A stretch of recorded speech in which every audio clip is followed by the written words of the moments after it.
Home theatre पर आपको खुश आमदीद एहसान फरामोश ड्रामे में आज देखेंगे कि फलक बहुत खुश है। अपने मकसद में कामयाब हो चुकी हमजा ने जिस तरह इसे प्रपोज किया है, इसे अब किसी की कोई परवाह नहीं। अब कोई भी इसके रास्ते में आता है वो हर रुकावट को दूर कर देगी, यहाँ तक कि वो हमजा की माँ से शादी के बाद बदले लेने की प्लानिंग तक कर लेती है। उधर नवाल को फलक पर बहुत गुस्सा है। वो अच्छे से समझ चुकी है कि फलक इसके साथ किया गेम खेल रही है, लेकिन वो ये नहीं जानती थी कि ये सारी गेम उसे हमजा से दूर करके खुद इससे शादी करने के बारे कर रही। दूसरी तरफ फौजा अपने भाई का पीछा इस फलक से छुड़वाने के लिए फलक से मिलने इसके घर आती है। फलक जो तैयार होकर हमजा से मिलने जा रही थी, इसे अपनी रजामंदी बताने ऐसे में घर में बच्चों को देखकर हैरान होती है। अब यहाँ जिस पर फौजा चलाती है, हमजा से मिलने जा रही हो, क्या चाहती हो तुम्हें जितना भी पैसा चाहिए ले लो, लेकिन मेरे भाई की जिंदगी से निकल जाओ।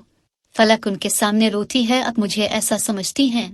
वो उनके सामने आंसू बहाकर वहां से निकल जाती है। ऐसे में नवाल बच्चों को अपने घर में देखकर हैरान है, जिस पर वो कहती है, तुम्हें पता है हमजा तुमसे शादी से इनकार करके किससे शादी कर रहा है? तुम्हारी बहन फलक से। ये सुनकर नवाल को शदीद झटका लगता है। से यकीन नहीं आता कि फलक ऐसा कर सकती है। दूसरी तरफ फलक हमजा से जाकर मिलती है, इसके सामने रोती है कि बचवे ने आ जाकर मुझे इतना जलील किया। उन्हें लगता है कि मैं पैसों की खातिर आपके साथ हूँ, मैं आपसे शादी के लिए कभी हाँ न करती, लेकिन आपका खुलूस मोहब्बत देखकर मैं इनकार नहीं कर पाई। हमजा ये सुनकर बहुत खुश होता है, लेकिन अपनी बहन की हरकत पर फलक से माजरत करता है और घर जाकर अपनी बच्चों से सवाल करता है, आपको किसने हक दिया कि आप फलक से जाकर ये सब कहीं? आपको पता भी है आपकी बातों से कितना हिट हुई है? वो हमजा की माँ और बहन को यकीन नहीं आ रहा कि ये वही हमजा है जो नवाल के लिए जोग लिए बैठा था और अब उसे भूलकर फलक से शादी करने पर बजिद है। हमजा साफ लफ्जों में बच्चों से कह देता है कि फलक से शादी का फैसला मेरा अपना था और अब फलक और मैं दोनों इस शादी के लिए राजी हैं, और मेरा ख्याल है कि आपको ममा को समझाना चाहिए कि वो जिद ना करे। वो जबरदस्ती मेरी शादी नवाल से नहीं करवा सकती। दूसरी तरफ अब देखेंगे कि फलक खुशी खुशी घर वापस आती है। तवा नवाल पहले से ही इसका इंतजार कर रही थी। वो फलक से पूछती है, हमजा की बहन आई थी, मुझे जो बता कर गई है मुझे यकीन नहीं आ रहा, तो मुझे बताओ सच क्या है? क्या तुम हमजा से शादी कर रही हो? जिस पर फलक भी चलाती है, हाँ कर रही हूँ शादी, क्योंकि आप इसके लायक थी ही नहीं। फलक की बात सुनकर नवाल तड़प जाती है, इसे झंझोड़ती है कि तुमने ये क्या किया। नवाल की हालत इस कदर खराब हो जाती है, वो ऐसे तड़प कर वहाँ से हटती है कि फलक भी हैरत से इसे देखती है कि कहीं अपने साथ कुछ करना बैठे। जिसके बाद नवाल अपनी माँ की कब्र पर जाकर रोती है। इसकी बहन ने इसे धोखा दिया, वो लड़की जिसे इसकी माँ ने सगी बेटियों से ज्यादा मोहब्बत दी, इस लड़की ने इसे इतना बड़ा धोखा दिया। वो किससे जाकर बताएं, किसके गिले लगकर रोए? उधर फलक को लगता है कि अब बात ज्यादा बढ़ गई है।